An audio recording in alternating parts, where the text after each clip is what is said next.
National Center for Children in Poverty reports that there are nearly 13 million children living in poverty in the United States. Poverty and the risk factors associated with it can lead to a number of physical, mental, and emotional setbacks for children. Today, I would like to explain the impact it has on brain development, performance in school and the workplace, and what we can do to bring these children out of poverty.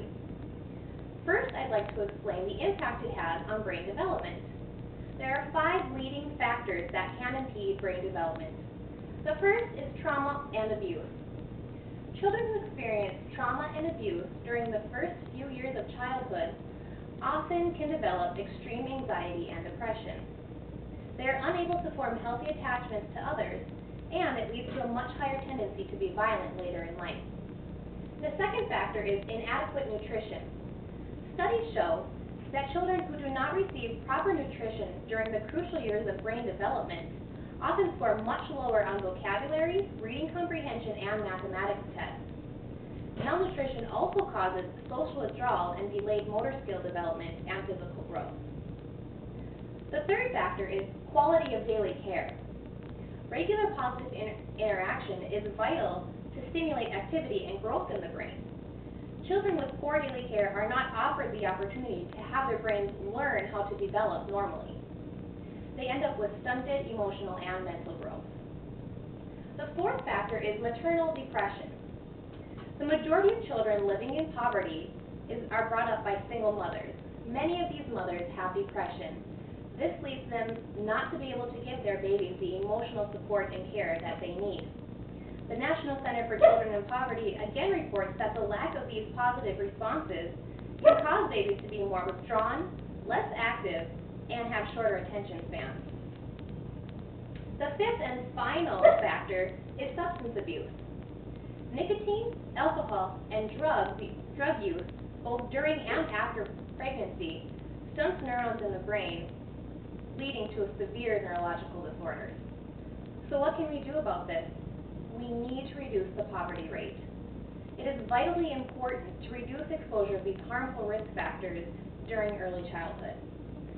There are many programs and services that can improve the life chances of these children.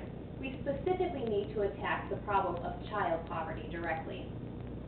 Next, I'll explain the behavior of poverty-stricken children and its effect on school and the workplace. To understand the behavior of children, we need to look at their family patterns. Mothers are always the center of the family. They often have multiple sexual relationships and oftentimes children from several different fathers. Being brought up in these types of households leads children to grow up having the same sort of behaviors, multiple relationships, and oftentimes children from many different fathers. Also, within these families, there tend to be a lot of internal fights.